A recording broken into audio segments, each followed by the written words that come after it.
Catching up with Sarah and Ginny, fueled by laughter and insights aplenty. Curiosity, connection, and learning that sticks. Real talk, real lives with practical tips. Welcome to Catching Up with Sarah and Ginny. Come on in. Hello to another episode of Catching Up with Sarah and Ginny. And poor Sarah is already discombobulated, aren't you, Sarah, even before we've begun recording? Well, I've tried to take a picture of us with our mugs, first of all, which was a tricky one. I'm discombobulated due to the fact that I am on the wrong side. For some reason, Riverside today with the recording has, and obviously if you listen to our podcast, it won't make any difference. No. But for me, if you're watching us, I normally go on the right and Ginny normally goes on the left, but I'm the other way around this time. I couldn't change it, but I'm going to cope with it. But again, the whole thing about how, we see things, the lens we're looking through at that moment in time, how it influences us. Luckily, Ginny then turned it into a very funny situation, which we won't go into now. So we shall continue, Ginny. I think the word philosophical cannot be used. I mean, it goes back to, actually, in school, children often do not like change. And actually, we're used to presenting one way. I mean, I'm not being funny. It's good enough for Ant and Dec, isn't it? They never swap. What happens if they swap? They have a moment like this. But it's about consistency. It's about knowing how things are, and then that.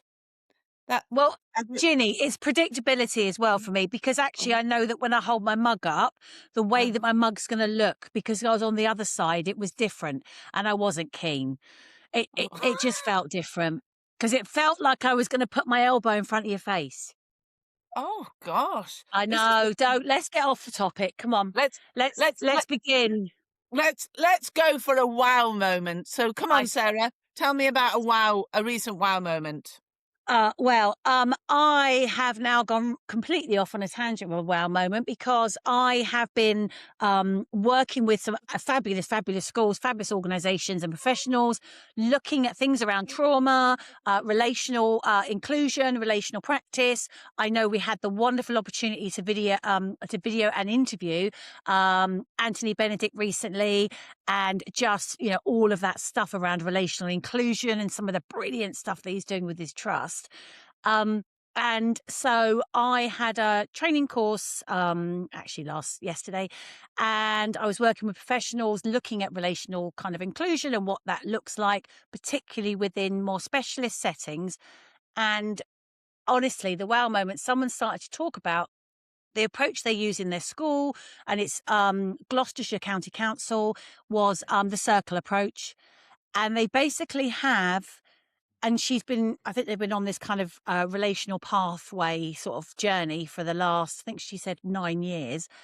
And so they've got these circles established. And basically they have a weekly circle, which is where they get together within their teams. And initially they started off as wellbeing circles, and they kind of discuss and talk about different aspects around well-being and things that are happening across the school. They have a different focus at different times. But she started to kind of say, so we've got the system so embedded that now teams have their own circles when there's an issue or a problem within the classroom, or when things might be going a little bit wrong. They talk about having a circle around that. And then the teams will get together. They've got so used to kind of working together as a team proactively within this circle structure. And I was just like, wow, this is incredible, because we talk, particularly within kind of special education, circle time has been this huge kind of thing that we expect all of our young people to kind of be part of and do, and it's embedded in our practice. And it was Chantel, actually, was a lady, was talking last night, and she said, that actually initially the staff were quite resistant to sitting in a circle and talking about something. And again, it's that whole thing about we expect our young people to do this, and we have all these kind of times that we work together. And actually, we need to reflect that and model that as a team. But it was this whole kind of inbuilt structure that was put into place to support staff. So when we're thinking about relational inclusion and relational practice, you're actually looking at the top first.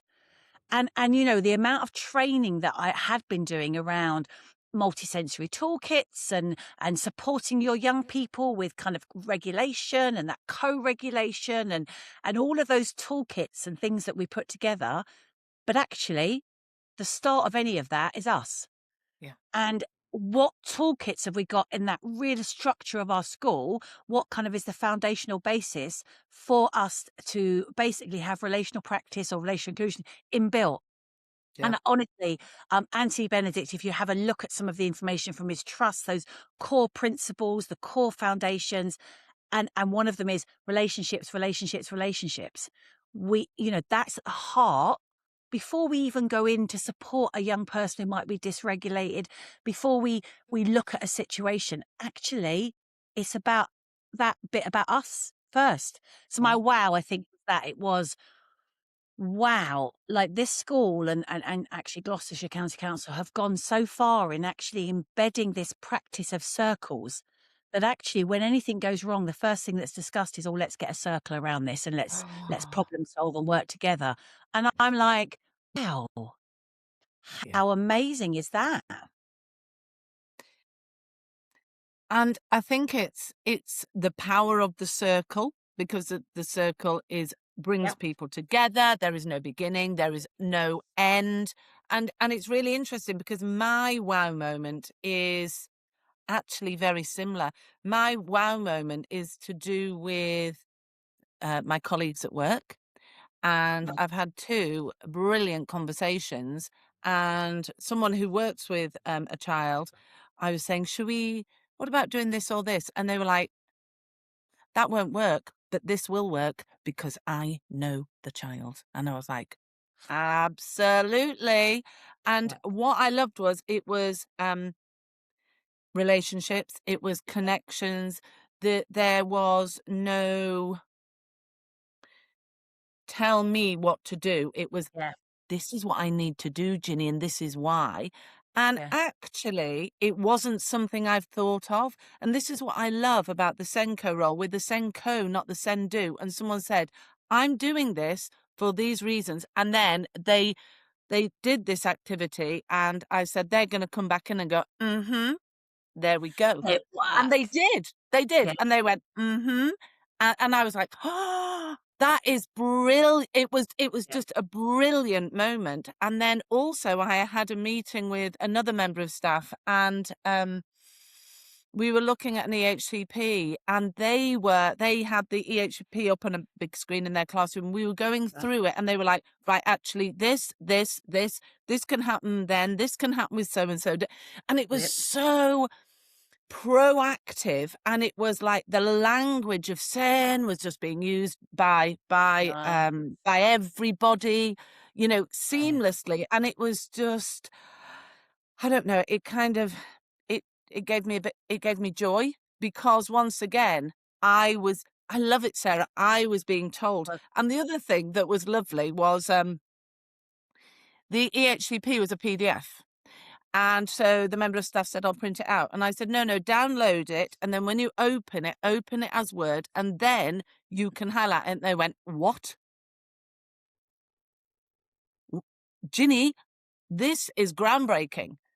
And I said, well, have a go. And they went, oh, thank you. And it was well, so symbiotic. They were doing their, you know, they were telling me, they were telling me what they were going to do and when they were going to do love it. it.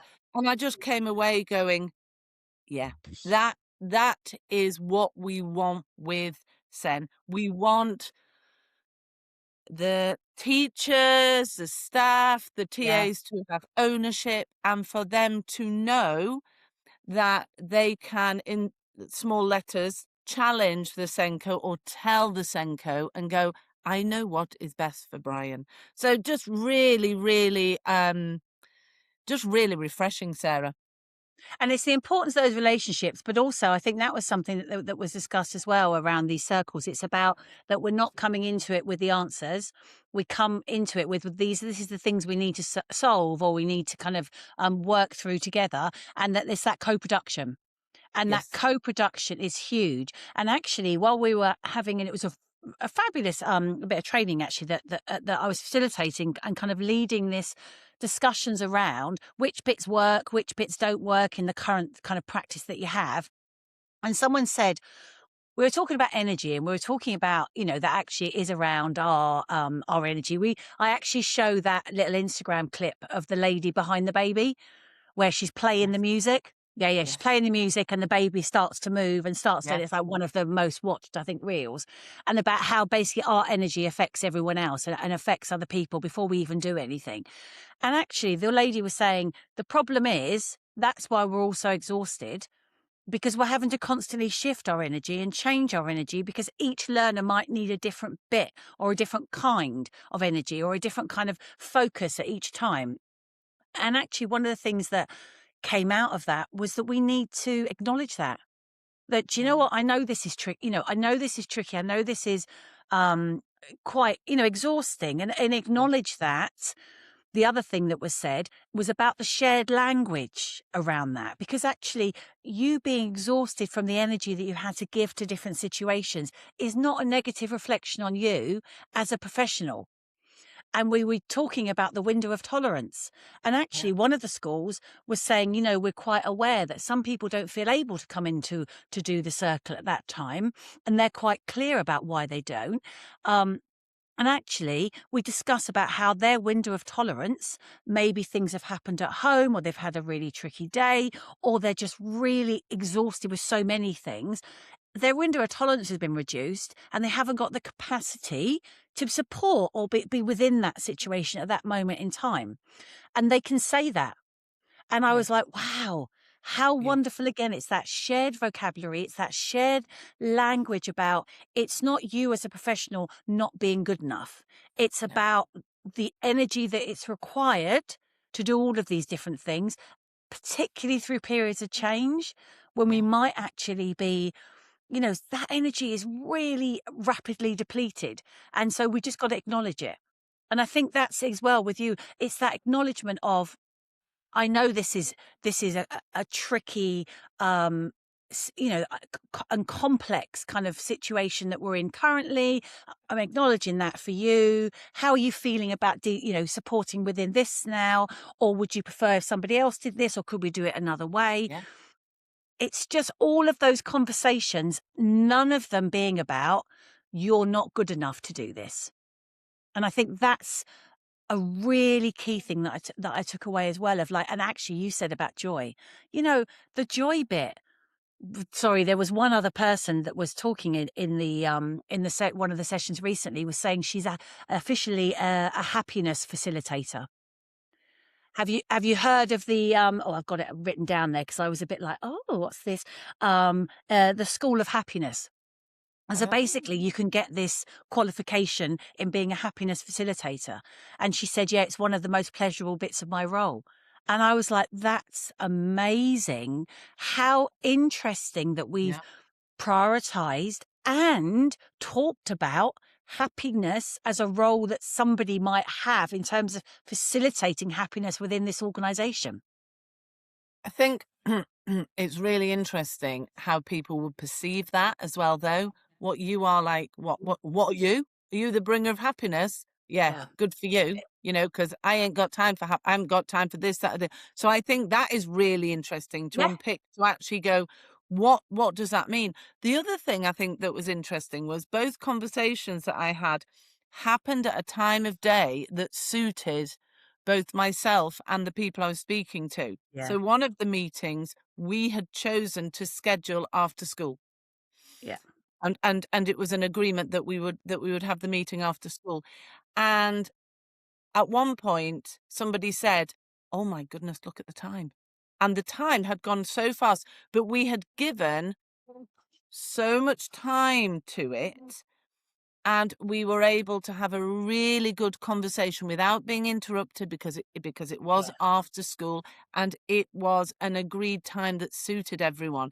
So, and I think all of these things are so important, but this idea of Important. happiness is just Yeah. really, really fascinating. Because I went into one of my schools yesterday, and the first thing that happened was a member of staff showed me their nails because they'd had their nails done. They're like, Ginny, what do you think of my nails? And then someone like Yeah. came in and nearly pushed them out of the way and went, no, well, what about my nails? And I was like, I just love the fact that Yeah. people want to have those important conversations as well as everything else. And it's about, It's the connections. yeah, and That's it's about about the little connections. How do we just constantly connect on so many levels, you and know? and I was in a school the other day, and a member of staff said, just giving myself a moment. And they just needed just a Yeah. moment of pausing. And they went, okay, I'm back now.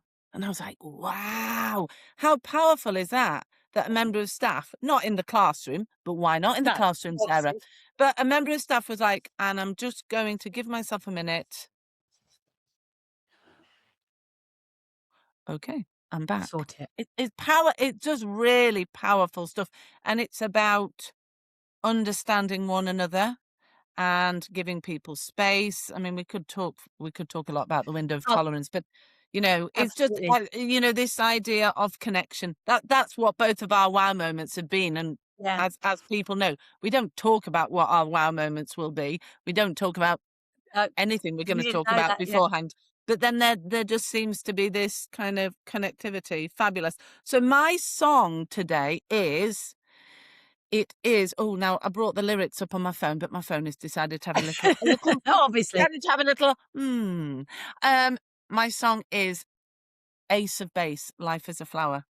So Oh, I I love know, Ace of there's a Base. story behind this. Oh my goodness, I've just looked. It was 1998. I was young. I was a young teacher then. It's a song, the lyrics are, well, it's saying carry on smiling and the world will smile with you. This idea of the positivity that yes, we do have huge demands, but actually about finding those times to connect with others, to have that positivity. And the song is a song that I used to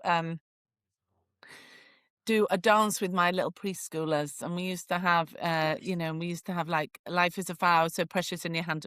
For those who are not watching, I'm pretending to put a flower in my hand, and just Oh, that nice. freedom also of those young children Mm. enjoying the music. We did it together, and the enjoyment that I get from working with those very young children is kind of happiness, infection, energy flowing. So yeah, it's Life is a Flower by Ace of Base. Oh, I love Ace of Base anyway. I'm quickly looking at a couple of other kind of songs as well by Ace of Base because that was one of my favourite. I actually now want to say a song that made me think of, which we weren't going to, Jenny. So I'm going to do it very quickly. Go for it. Sorry, but I just kind of, as we do, go off piece a little bit. But yeah, I just you made me think of the songs that when I was in the classroom when I was teaching, the songs that I did different performances to. There's two, so I'm just going to really put that. And I am mentioning Christmas. Oh, So all I want for Christmas, Mariah Carey. I cannot listen to that song without remembering one of my fabulous teaching assistants at the time, who was an amazing singer. She sang it while my class, I was in a special school, my class behind her, all dressed up, were basically dancing to All I Want for Christmas. And it is even every time I hear that song, and you just made me think of it absolutely there. So Cheryl, if you're listening, that was you with your great voice. And that was 20 years ago. I can't even think yeah. how long ago that was. And the other one's S Club 7 and Reach for the Oh, Stars. classic. Oh, I You cannot listen to that one without crying. I How I many think classes and how students I many had. classes? I mean, I think we need to do like a Maury poll. How Yeah, many classes I've done Reach have for the Stars. have danced to that? Yeah. And I think it was at an end of year performance within one of the special schools that I worked in, and it was all children with all different kinds of needs, and we were all doing. Oh yeah, so I can't listen to that one without crying. But there you go, Ginny. So now we've got 3 songs in one episode. Well, I'm going to throw another one in Go on. because I took my reception class to a dance festival, and I didn't Oh, I love realise that. that all the other groups in this dance festival were all secondary. So you can imagine I took my reception class along, and we had, like the crocodile thing where they all hold on to their they were all holding Yeah, yeah. on, with their little makeshift handles. And we arrived, so everyone automatically was like, "Oh my goodness, she's brought it." And we danced to the snowman. And Oh, then we had our hats and scarves.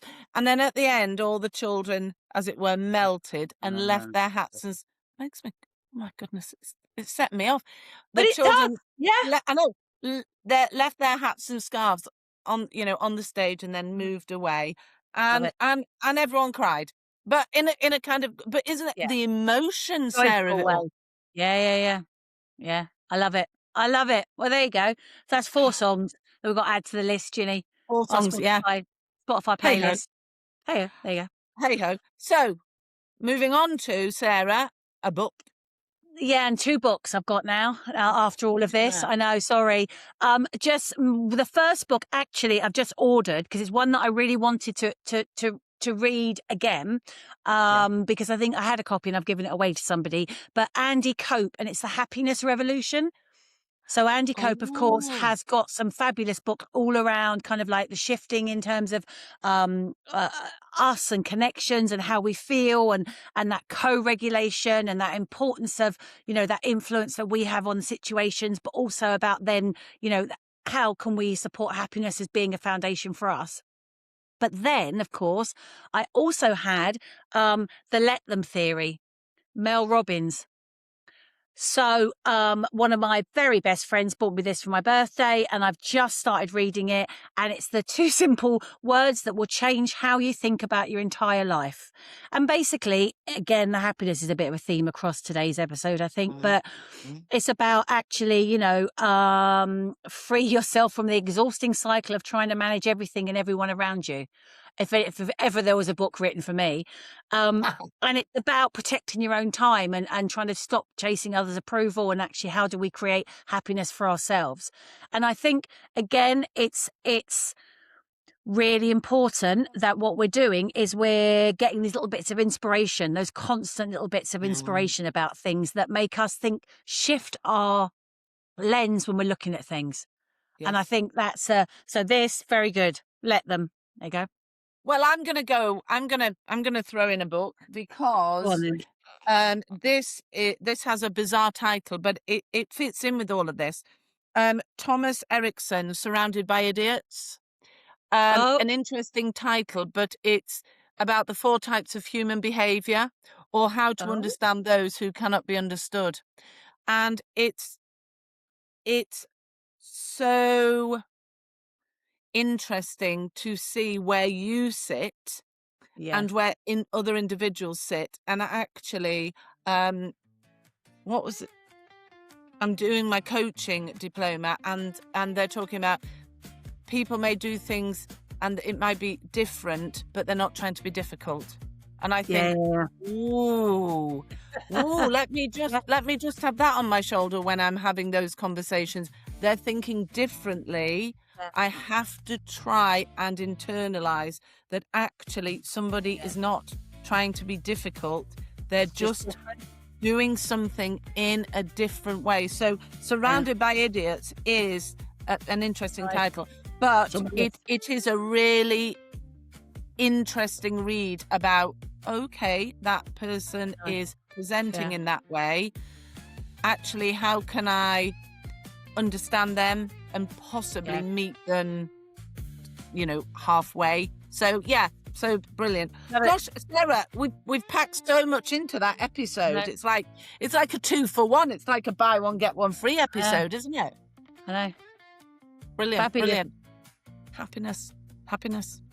You know, um, about what we can achieve, what we can't achieve, and actually understanding those around us.